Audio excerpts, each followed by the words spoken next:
Ang mabuting balita mula sa langit sa araw na ito. Sinabi ng Poong Mahal, "Di ko nais na mamatay ang mga makasalanang nagbabagong kalooban upang sila ay mabuhay." Ang mabuting balita ng Panginoon ayon kay San Lucas. Pinupuri ka namin, Panginoong Hesukristo.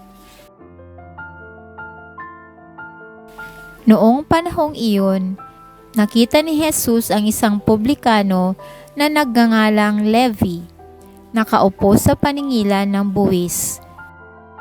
Sinabi sa kanya ni Jesus, "Sumunod ka sa akin." Tumindig si Levi, iniwan ang lahat at sumunod kay Jesus.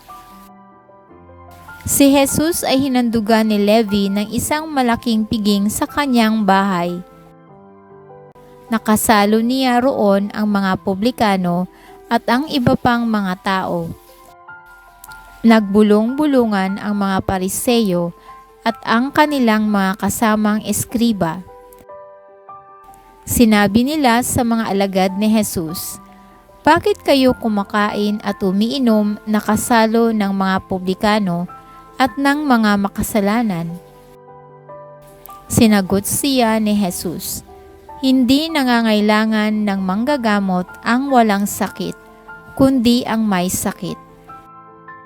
Naparito ako, hindi upang tawagin ang mga matuwid, kundi ang mga makasalanan upang magsisi."